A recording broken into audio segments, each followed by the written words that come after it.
ordinary people, and I've confirmed this with a big survey, believe, this is the actual belief out there, that they sense, well, money clearly is very important. Everyone knows that. Common sense, you don't need to be a scholar.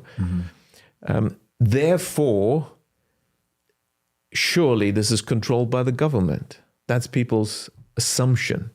I did a survey with my students in Frankfurt.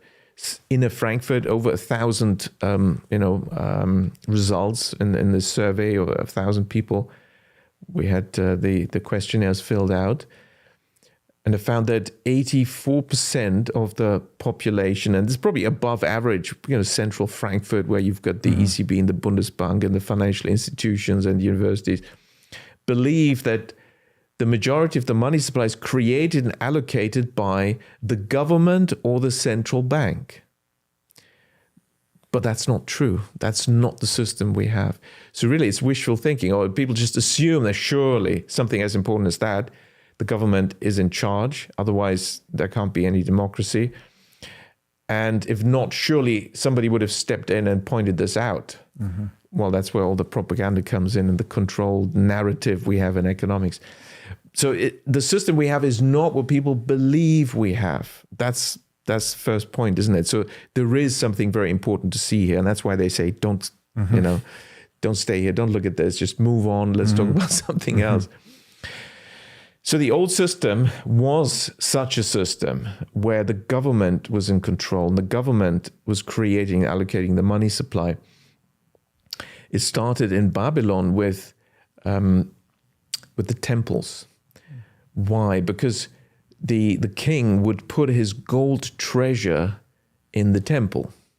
And we have lots of descriptions of that in the Bible. It was also true for the Israelites. Once they had the temple, the treasure was kept in the temple. Whenever there's another war and some loot was taken, be put in the treasury after everyone gets paid, whatever their due.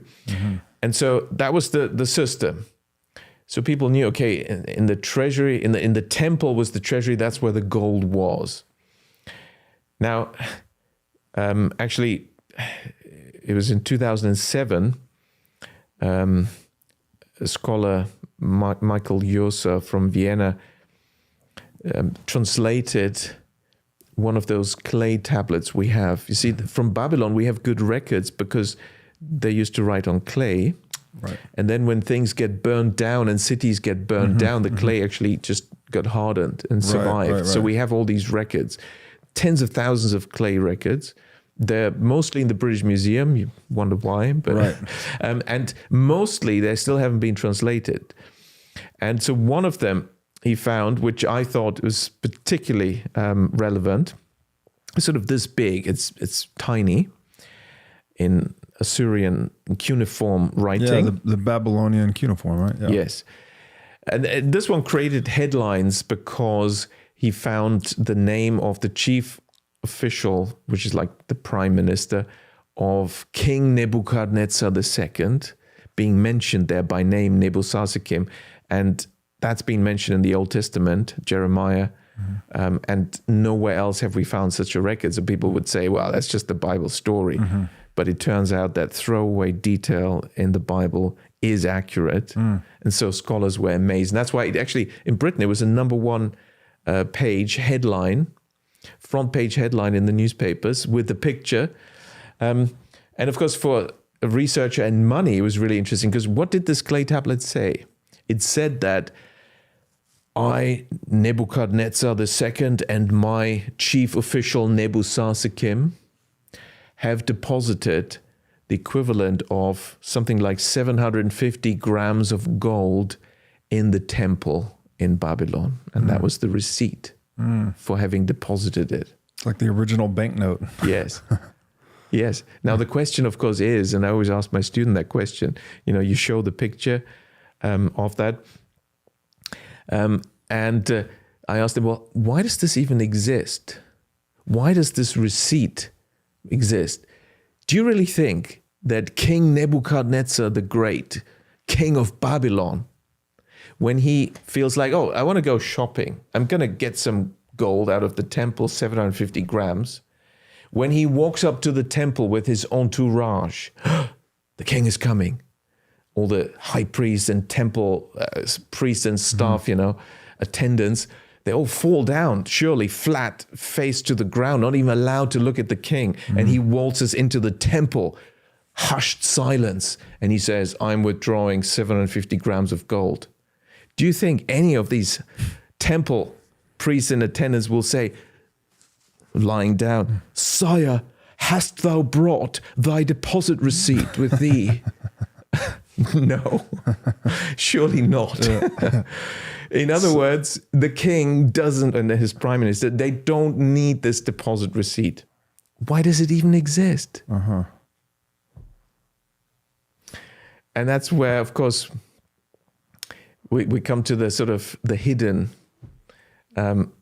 history of money. Because, when archaeologists dig, they find coins. Okay, that was their money. Here's the answer to your question. What is money? It's a gold coin. It's a silver coin. It's a bronze coin. Well, we know from Babylonian records that coinage, which was the first coinage we have records of, is the 7th century BC. Coinage came much later than this temple system, which actually was a full-blown credit system, a full-blown banking system. Because the temple banks were giving loans. They were conducting cash-free, these were essentially gyro bank transfers, cashless transactions, collateralized loans, uncollateralized loans. You had, all the standard banking transactions, deposits, withdrawals, but the system, so essentially it was modern banking. Thanks for watching. If you enjoyed this episode, click here to find more just like it, and here to find our most recent episode. Also, make sure to like this video to help shine light on the corruption of money, and be sure to subscribe to this channel to stay connected.